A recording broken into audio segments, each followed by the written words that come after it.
We are learning more about the investigation into possible ties between the Trump campaign and Russia. Is the slow drip, drip, drip of new information making things even worse for the White House? Then a serious situation in Syria as the Assad regime is accused of a chemical gas attack that killed dozens of people, including children. And believe it or not, the president is now blaming his predecessor for this atrocity. Also, will the battle over Supreme Court nominee Neil Gorsuch have long-term consequences for the way that future judges are handled and how the Senate operates? Evening, everybody, and welcome to RFL. I'm Richard French. Thank you so much for joining us on this busy Tuesday. Another day, another chorus of drip, drip, drip of links between Donald Trump's world and Moscow. Well, today, it is word that a top Trump campaign advisor has now admitted to giving information to a Russian spy, while the brother of a Trump cabinet member was sought out for a secret meeting to open back channels between Trump Tower and the Kremlin. You cannot make this stuff up. And for the very latest, let's bring in our senior political correspondent, Andrew Whitman, who's been following this all day, and it's been ping-ponging back and forth, Andrew, with more development. It has, as we wait for whatever the next development is in all of this. The two men at the center of today's headlines have both been there before. One was roundly criticized as a symbol of what went wrong for the U.S. mission in Iraq. The other has been on the hot seat before for his contacts with Russia, but now he's admitted to giving documents to a Russian spy. Meet Carter Page, a former Marine intelligence officer, now an oil industry consultant who worked on oil deals in Russia. Don't know who he is? Donald Trump does. And he has, as he made clear 1 year ago when candidate Trump met the Washington Post editorial board and was asked to name his campaign's foreign policy team. We heard you might be announcing your foreign policy advisory team soon. Any that you can start off with this morning with us? I hadn't thought in terms of doing it. If you want, I could give you some of the names. Waleed Ferris, who you probably know, PhD, advisor to the House of Representatives caucus, and he's a counterterrorism expert. Carter Page, PhD. A new report says Page not only met with a Russian spy in 2013, he also passed documents to that spy. Page was identified in filings connected to a Russian spy bust, and the report was confirmed by Carter Page himself, who earlier this year seemed to confirm he met with the Russian ambassador at the Republican convention last year. Did you meet Sergei Kislyak in Cleveland? Did you talk to him? I'm not going to deny that I talked with him. In an unrelated report, word of a pre-inauguration January meeting aimed at opening back channels between the Kremlin and the incoming Trump administration. The American who attended? Eric Prince, the founder of Blackwater, the company formerly run by Dick Cheney that profited handsomely, offering private security amid reports of civilian deaths and civil rights violations during the Iraq War. Blackwater's connection to Trump? Eric Prince, whose sister is Betsy DeVos, Trump's controversial education secretary. Add Page and Prince to the long list of Trump-Russia connections, including Donald Trump Jr. admitting a disproportionate group of Trump advisors come from Russia, Paul Manafort, who worked for pro-Russian interests in Ukraine before becoming Trump's campaign manager, Trump himself, who made a deal to host his Miss Universe pageant in Moscow, former National Security Advisor Michael Flynn, who was paid to sit near Vladimir Putin at a dinner in Russia and resigned the NSA after lying about contacts with Russians. There's also Trump lawyer Michael Cohen, alleged to have met with Russians, and Attorney General Jeff Sessions, who met multiple times with the Russian ambassador, then failed to mention those contacts during his confirmation hearings. Sounds like more than a coincidence. Let's bring in our panel right now. Michael Tobman, independent political consultant. Dominic Carter next to him, political journalist and author. Ellis Hennigan, columnist, political analyst, author, latest book called Tuesday's Promise, being released May 9th. And Andrew Whitman, you already heard from our senior political correspondent.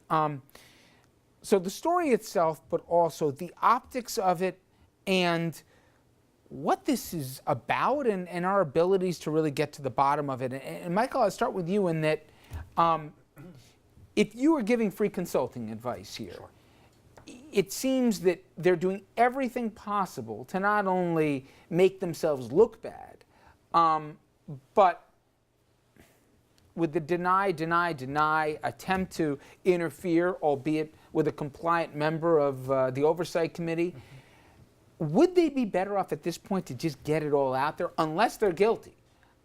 Because barring that, I don't understand the logic of the way they're handling this. This is bad crisis management. The first thing I would do, and the free advice I would give, is make sure Andrew Whitman doesn't look into the situation, because that really was as succinct a synopsis and summary of the situation as I've heard, I think, anytime soon. So kudos to you. Everything about this is awful. The optics of it, the reality of it. It can only be one thing. It reads and sounds like an episode of Homeland, or even worse, The Americans. But the conduct is awful, but we've sort of lost sight of, and I'm not a Trump defender. I was never a Trump supporter. We've talked about this on the show for the past couple of years. Nobody broke into voting machines. They got out information that verified in people's minds impressions they had of his opponent, Secretary Clinton. So that, however, shouldn't inform our discussion, right? The end result is the end result, but everything about this stinks. Everything about this is awful. And to me, Ellis, I think Michael said it fairly, but if there is evidence of coordination between the campaign and the Russians, we know the Russians, for example, targeted on a separate portion of this fake information in specific districts that were in battleground states. This is not going away anytime soon. And the idea that you're going to have a Devin Nunes type, whether it be at the FBI or in the Senate, I think is delusional on the part of the administration. Everyone's going to look under the rug right now because they know this isn't going away. And no one wants to be seen, with the exception of Devin Nunes, as an apologist if this thing goes bad, right?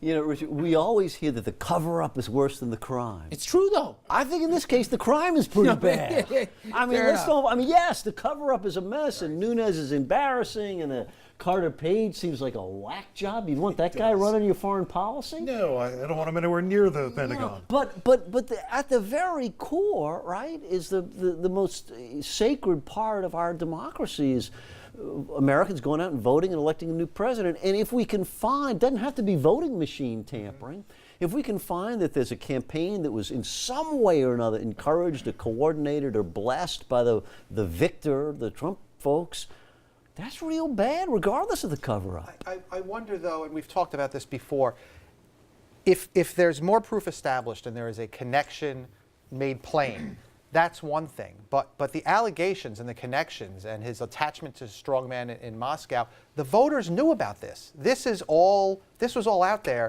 during the campaign. Not to this depth, right? Not this depth and extent. Just the depth. The idea was no one could ever figure out, and to this day we can't. He literally criticized, did Donald Trump, crying babies, pregnant women, generals, war heroes. But the one person that he wouldn't go after was Vladimir Putin, even when pressed. And no one can understand, maybe with the exception of maybe a few folks in Brighton Beach, right, that there's no constituency for Vladimir Putin. So my point is, it never made any sense. And Dominic, usually, you know, when you have this, if you separate to somebody else, there's some geopolitical strategy that maybe we'll find is, oh, this is crazy, but they're trying to redraw the map of what should Europe look like, what should the U.S. role be in the world.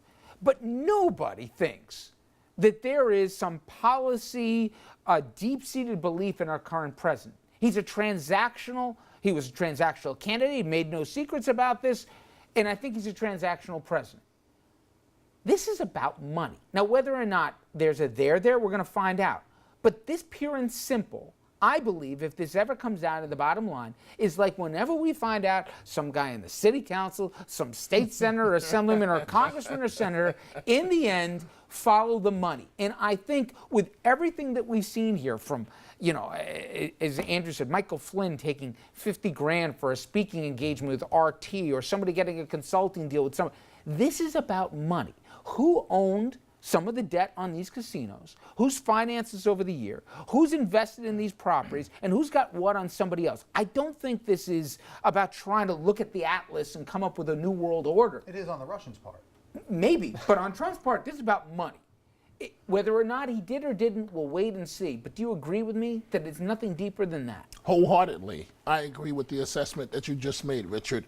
Here's the good news for President Trump. He better be glad that he got rid of a prosecutor by the name of Preet Bharara. He better be real glad that Bharara is no longer the U.S. Attorney for the Southern District in Trump's backyard. This is about money And this was about getting Mr. Trump elected at all cost. Richard, let's do the math. You don't have to be a brain scientist. Let's just put it on the table. Attack anybody and everybody repeatedly. When it comes to Russia and Putin, nothing to say. Casinos were in tremendous trouble. Money pops up to save the casinos. Presto, all the problems are gone. The only question is this. I know that I'm making a huge leap here.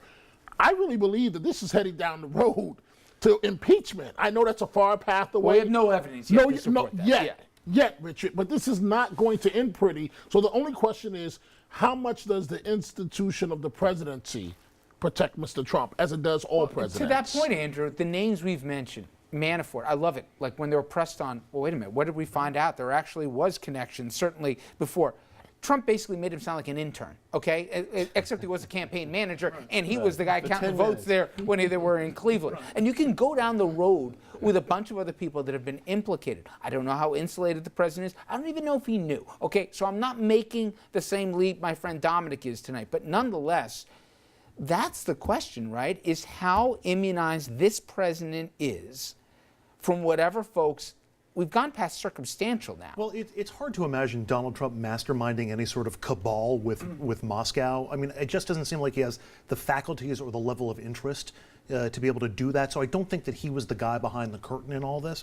There is, by the way, one, at least to my mind, one emerging plausible scenario that is other than the most devious, he's a puppet of Russia or who's acting on Russia's behalf. And that is just stupidity and incompetence during the campaign, i.e., Carter Page, who is not a rocket scientist, clearly was not particularly well vetted. I wonder if Trump just read his name off a list of possible names or saw him on Fox News at some point. Same with Paul Manafort, not particularly well vetted. Combine campaign manager. No, I understand. But combine that with an expectation from Trump that he was going to lose the election and was simply trying to improve his business position after the election. And if that's the case, then he wanted to be friendly or at least accommodating to Russian interests, because as we know from his son, Russian interests are a large percentage of his holdings in real estate. I will tell you, we're going to, on the other side of this break, we'll get into a story that you can see for the first time at least, where the apologists tour that we've seen here for Russia and how this is now getting into real world situations could play at least a part in some of the consequences that we're seeing play out in Syria. And in Syria, there was a horrific chemical attack. U.S., though, tonight, they are blaming, at least some, the Assad regime. The Russians, they're blaming the rebels. And President Trump, he's blaming Barack Obama. We'll explain after this.